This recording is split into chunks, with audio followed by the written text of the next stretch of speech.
सबको जय यीशु की। प्यारे भाइयों बहनों, आज खजूर इतवार है। आज से हम लोग पवित्र सप्ताह में प्रवेश करते हैं। पवित्र सप्ताह पूरे साल भर के पूजन पद्धति में एक महत्वपूर्ण समय है। तो आज के दिन के बारे में कुछ बातें मैं आपके सम्मुख रखना चाहता हूँ। आज से पवित्र कलीसिया पुण्य सप्ताह में प्रवेश करती है। आज की धर्म विधि हमें उस पवित्र घटना की याद दिलाती है जब प्रभु यीशु यरूशलेम प्रवेश करते हैं और लोग हाथों में खजूर की डालियां लिए उनका स्वागत करते हैं तथा ईश्वर की स्तुति करते हुए जुलूस निकालते हैं। यीशु का यरूशलेम में प्रवेश कोई साधारण प्रवेश नहीं है, बल्कि यीशु यरूशलेम में पास्का रहस्य के पूर्णता के लिए प्रवेश करते हैं। साधारणता इस इतवार को दो नामों से यानी खजूर इतवार और प्रभु के दुख भोग के इतवार के नाम से जाना जाता है। पहला नाम अर्थात खजूर इतवार आनंद मनाने की ओर संकेत करता है और ठीक इसके विपरीत प्रभु के दुख भोग का इतवार मातम मनाने की ओर संकेत करता है। आज की धर्म विधि के मुख्यतः दो भाग हैं। पहला भाग में खजूर के साथ जुलूस और दूसरे भाग में पवित्र गिरजाघर में अंदर की धर्म क्रिया। पहले भाग में हम प्रभु यीशु के यरूशलेम में प्रवेश के साथ प्रवेश करने की घटना को याद करते हैं। यह पवित्र ऐतिहासिक जुलूस बेथानिया से शुरू होकर यरूशलेम के मंदिर में समाप्त हुआ। दूसरे भाग में हम पवित्र गिरजाघर में यूकरिस्तीय बलिदान एवं तीनों धर्म पाठों में प्रभु यीशु के दुख भोग और उनके पवित्र मरण को याद करेंगे। धर्म विधि के प्रारंभिक प्रक्रिया के बाद धर्माध्यक्ष महोदय अथवा पुरोहित खजूर को आशीष देंगे। इसके बाद प्रभु यीशु का यरूशलेम में प्रवेश करने की वृत्तांत की उद्घोषणा की जाएगी। तत्पश्चात प्रवचन दिया जाएगा और उसके बाद जुलूस गिरजाघर की ओर प्रस्थान करेगा। प्यारे भाइयों बहनों,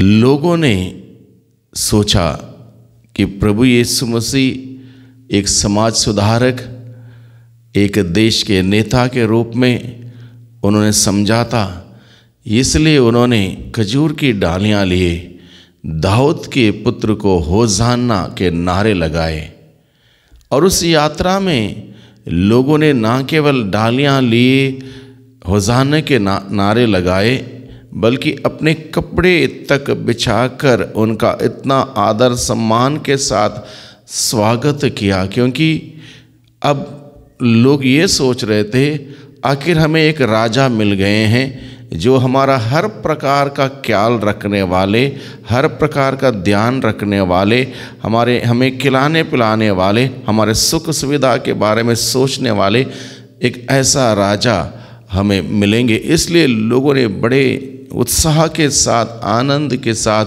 प्रभु यीशु का स्वागत किया। जब तक लोगों के ताल में प्रभु यीशु का ताल मिलता रहा, लोगों ने होशाना के नारे ज़रूर लगाए।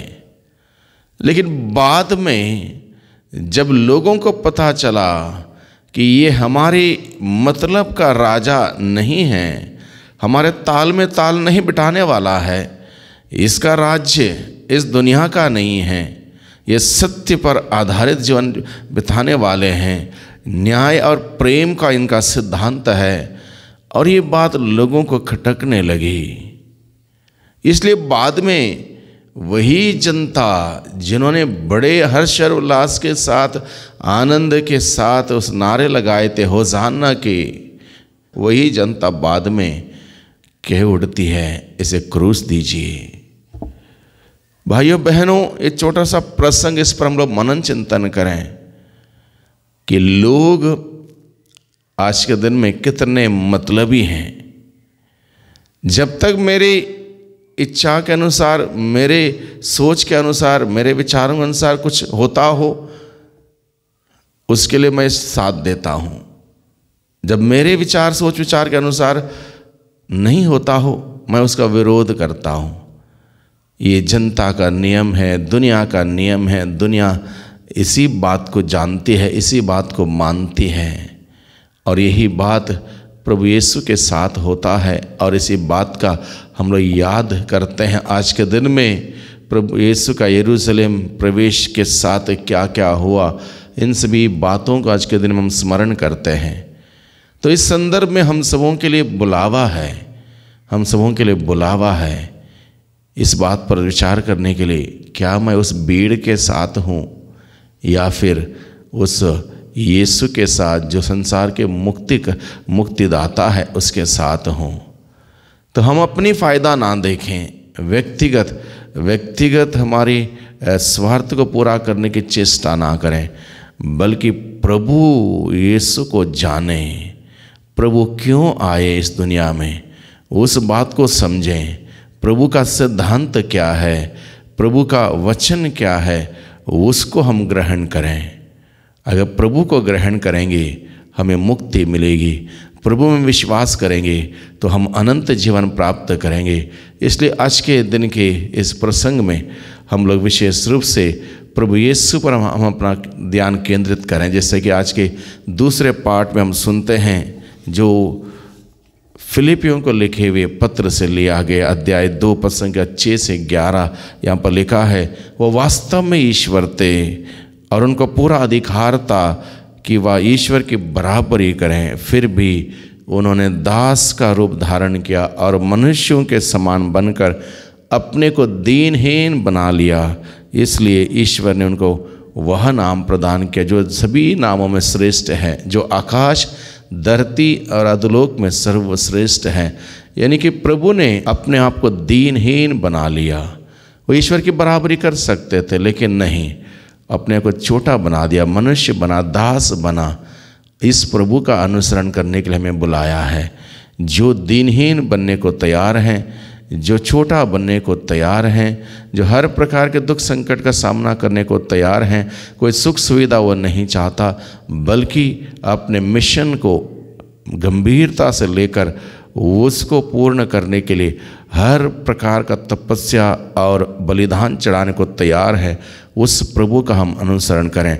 और उस प्रभु का अनुसरण करने के लिए जैसे प्रभु ने किया, दीनहीन बनना, त्याग तपस्या करना, बलिदान चढ़ाना हम सबों के लिए आवश्यक है। भाइयों बहनों, आज के दिन में हम इस रहस्य को समझें, इस बात को समझें और प्रभु का अनुसरण करने की चेष्टा करें, ताकि प्रभु का अनुग्रह, प्रभु का प्यार हम सबों को मिलता रहे। आइए हम सभी प्रार्थना करें। सर्वशक्तिमान पिता परमेश्वर, धन्यवाद देते हैं आज के दिन के लिए, आज के इस महान दिन के लिए। धन्यवाद के साथ प्रभु हम आपसे विनती प्रार्थना करते हैं, आज के दिन के रहस्य को हम सबों को समझाइए, जिससे कि प्रभु हम इस रहस्य को समझते हुए आपका अनुसरण करें, बड़े विनम्रता के साथ, दीनता के साथ, त्याग तपस्या के साथ, और हमारा ध्यान आप पर केंद्रित करते हुए हम इस पूरे सप्ताह को बिता सकें, जिससे कि प्रभु हम आपसे आशीषों को प्राप्त करें और अपने जीवन में आगे बढ़ें, तरक्की करें। दुआ करते हैं उद्धारकर्ता यीशु मसीह के नाम से, आमीन।